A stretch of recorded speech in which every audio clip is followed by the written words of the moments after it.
Channel पे तमाम नए आने वाले दोस्तों को खुशामदीद कहते हैं। आज मेरे इकलौते भाई की पहली रात थी। मैं भाई के कमरे में भाभी के साथ बैठी थी। दिल नहीं कर रहा था कि मैं कमरे से बाहर निकलूं, लेकिन मजबूरी थी। टाइम काफी हो गया था। इतने में भाई कमरे में आया और मुझे बाहर निकाल कर कुंडी लगा दी। इत्तेफाक से मेरा कमरा भाई के साथ वाला था। आधी रात हुई तो मुझे भाभी के चीख की आवाज सुनाई दी तो मैं डर गई, कहीं भाभी को कुछ हो तो नहीं गया। लेकिन फिर सुबह तक भाभी की बस हल्की ही आवाज आई थी। सुबह हुई तो भाभी के कमरे में सबसे पहले दाखिल हुई तो देखा भाभी अभी तक नाइट सूट पहने लेटी हुई थी और भाई ना जाने कब के बाहर जा चुका था। मैंने भाभी से रात के बारे में पूछा तो भाभी ने कंबल उठाया और रोते हुए बोली कि ये देखो, मेरा तो शर्म से बुरा हाल हो गया था, क्योंकि भाई ने तो भाभी के साथ गलत। आज मेरे इकलौते भाई की शादी हो गई थी। वो भी मेरी पसंद की। मेरी खुशी का कोई ठिकाना नहीं था।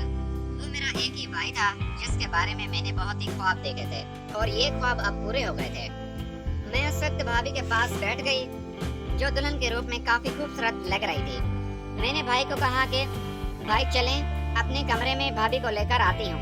जबकि भाई ने इनकार कर दिया और संजीदा होकर मुझे कहने लगा कि नहीं नहीं पाकिज़ा, तुम ऐसा ना करो, तुम अपने कमरे में चली जाओ। मैं अपनी बीवी को खुद ही अपने कमरे में लेकर चला जाऊंगा। मगर ये बात सुनकर मैं हैरान हो गई थी। लेकिन उससे पहले कि मैं कुछ कहती, जब भाई ने मुझे मेरे रूम में भेज दिया था, पर दूसरे जानिब भाभी का चेहरा मुरझा गया था। मुझे समझ नहीं आया था कि चल क्या रहा है, क्योंकि मेरे ख्याल में से नई नवेली दुल्हन को तो सब लोग मिलकर उससे कमरे में लेकर जाते थे, पर यहाँ ऐसा कुछ भी नहीं हुआ था। पर मैं अब अपने रूम में चली गई। ना जाने इसके बाद क्या हुआ था, मुझे कोई खबर नहीं थी। पर अगले रोज जैसे ही मेरी नजर मेरी भाभी पर पड़ी तो उनके चेहरे पर वो निशान देखकर मेरी रूह कांप गई थी। मैं हैरान हो गई थी कि ये हालत किसने की है, पर मैं कुछ कह नहीं सकती थी। अब रोजगारी यही मामूल था। मेरी भाभी दिन ब दिन मुरझाई हुई थी। वो जब भी कमरे में जाती तो अगले दिन ऐसे ही बाहर निकलती थी। उनके चेहरे पर कोई न कोई निशान जरूर होता था। मैं उनसे पूछती तो वो खामोश हो जाती थी, जबकि भाई भी उनको काफी गुस्से से देख रहे थे। दूसरी तरफ अम्मा तो भाभी को मना ही मुंह ही नहीं लगाती थी। और फिर एक रोज तो मेरी रूह लरस गई थी जब मैंने भाई की जगह अब्बा को उस रूम से निकलते देखा था। मैं हैरान हो गई थी। उसकी थोड़ी देर बाद ही भाभी अपने रूम में थी तो वो काफी रो रही थी। ना जाने उनके साथ क्या हुआ था। मैं उस वक्त इतनी बड़ी नहीं थी कि सब कुछ समझ पाती, लेकिन इतनी छोटी भी नहीं थी कि सब कुछ ऐसा ही इग्नोर करती। मेरी समझ सब कुछ ही बाहर था। मुझे तो पहले ही कुछ वजह से रात नींद नहीं आती थी कि ना जाने मेरे घर के अंदर चल क्या रहा है। और फिर एक रोज अचानक ही भाभी से चाय में चीनी ज्यादा डल गई थी, जिस वजह से अब्बा ने उन पर चिल्लाना शुरू कर दिया था। मैं काफी हैरान हो गई थी कि इतनी सी बात पर वो भाभी पर इतना क्यों चिल्ला रही थी। पर वो मेरी बहुत ही मासूम थी और वो अम्मा की बातों पर रोने लगी थी। उन्होंने आगे से कुछ जवाब दे दिया तो अम्मा बौखला गई थी और कहने लगी कि खबरदार, जो तुमने मुझे आगे से जवाब दिया, तुम्हें मेरा पता नहीं है। तुम इस घर में बहू की हैसियत से आई हो और बहू बनकर रहो। सर पर नाचने की कोई जरूरत नहीं है। मैंने अम्मा का ये रूप पहली दफा देखा था। वो हमारे साथ तो बहुत ही खुश थी और कभी भी हमें डांटा नहीं था, लेकिन वो उस लड़की को इस तरह डांट रही थी जो अब भी एक हफ्ता पहले ही तो हमारे घर में बहू बनकर आई थी। लेकिन मुझे समझ नहीं लगी कि अम्मा को इतना गुस्सा क्यों है। पर अचानक अम्मा ने कहा कि तुम जहेज के नाम पर दो जोड़े लेकर आई हो। तो मैं जान गई थी कि अम्मा किस वजह से इस पर गुस्सा थी, लेकिन अब कुछ हो नहीं सकता था। जो होना था वो हो गया था। उस दिन तो मेरी बहनें भी आ गई थी। अम्मा कहने लगी कि चलो इनके लिए ढेर सारा नाश्ता तैयार करो। ये देखकर मैं हैरान हो गई थी। मुझे भी भाभी पर तरस आ रहा था और मैं उनकी मदद करने के लिए किचन में चली गई। जब अब्बा ने मुझे खबरदार कर दिया और कहा कि तुम्हें भाभी की तरफदारी करने की कोई जरूरत नहीं है, अपनी तवज्जो अपनी पढ़ाई पर दो। खबरदार, जो तुमने इसकी मदद की और किचन के कामों को हाथ में लगाया, जाकर आराम से अपनी कमरे में बैठकर पढ़ाई करो। ये सब तुम्हारा काम नहीं है। भाई काफी खबरदार था क्योंकि वो मेरा बड़ा भाई था। मेरी बहनें भी उससे छोटी थी, इस वजह से वो माँ बाप का बहुत ही कहना मानता था।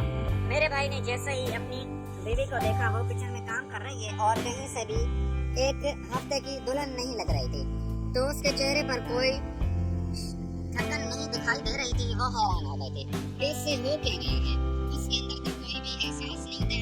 फिर अचानक मेरे अब्बा भी अपने कमरे से बाहर निकले तो मेरी भाभी ने जैसा ही अब्बा को देखा तो उसके चेहरे की हवाइयाँ उड़ गई थी। ऐसा लग रहा था कि जैसे उसने कोई न कोई भूत देख लिया हो। मुझे समझ नहीं आ रही थी कि यह सब क्या चल रहा है। अचानक ही रात को फिर से अब्बा को मैंने देखा जो भाई के रूम में जा रहे थे। ये देखकर मेरे होश उड़ गए थे। तो ये सब क्या चल रहा है।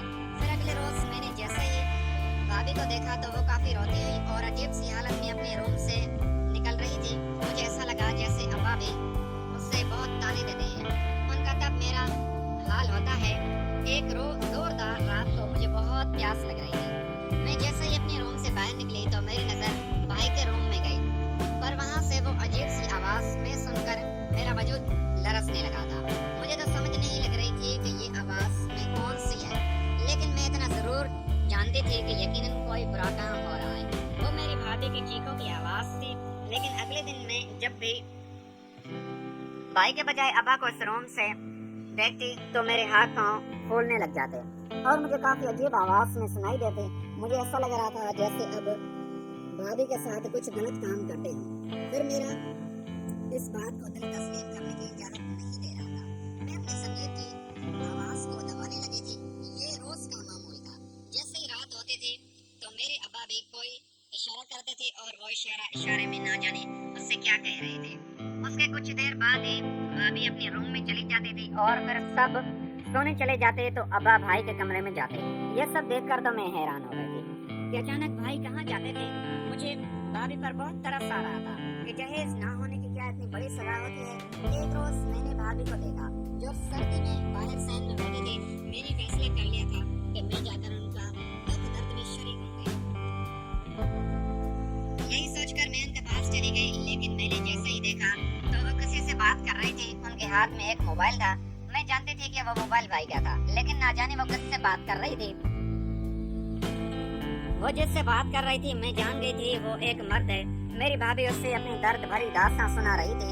कह रही थी कि मुझे यहाँ से ले जाओ। पहले अच्छा सलूक नहीं करते, मेरी सास तो बहुत ही जालिम है, जबकि मेरे ससुर ने तो मुझे कहीं का नहीं छोड़ा है। वो तो मेरा फायदा उठाता है। ये सुनकर मेरे होश उड़ गए थे।